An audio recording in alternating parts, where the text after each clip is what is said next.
Central drugs standards control organisation यानी CDSCO ने जांच में पाया कि पैरासीटामोल जैसी लोकप्रिय और रोजमर्रा की इस्तेमाल की जाने वाली दवाओं सहित कुल 53 दवाओं की क्वालिटी खराब है। इन दवाओं में कैल्शियम और विटामिन D3 सप्लीमेंट्स और एंटी डायबिटीज की गोलियां और हाई ब्लड प्रेशर की दवाएं भी शामिल हैं।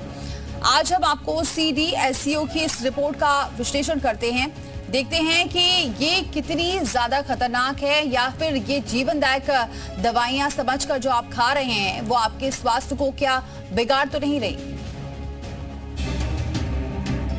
अगर आप भी सर्दी, जुकाम, बुखार या सिरदर्द होने पर पैरासीटामोल का सहारा लेते हैं तो अब आपको सावधान होने की जरूरत है, क्योंकि हाल ही में central drugs standard control organisation द्वारा जारी एक रिपोर्ट ने सबको चौंका दिया है।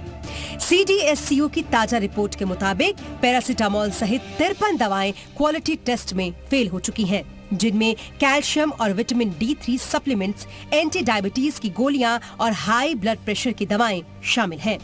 CDSCO की लिस्ट में कौन कौन सी दवाएं फेल हुई हैं, इसे भी जान लीजिए।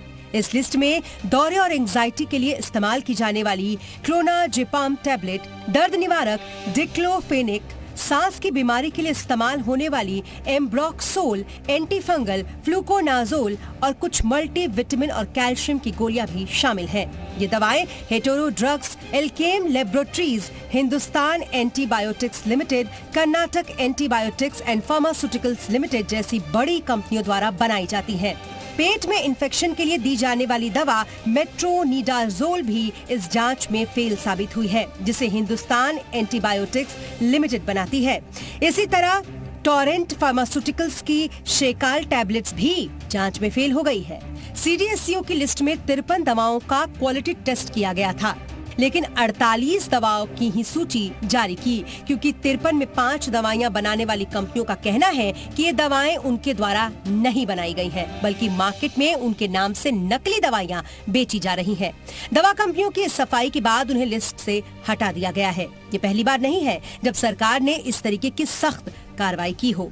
इस साल अगस्त में केंद्र सरकार ने 156 फिक्स डोज कॉम्बिनेशन दवाओं पर प्रतिबंध लगाया था, जो आमतौर पर बुखार, सर्दी, पेन किलर और एंटीबायोटिक्स के रूप में इस्तेमाल होती थीं।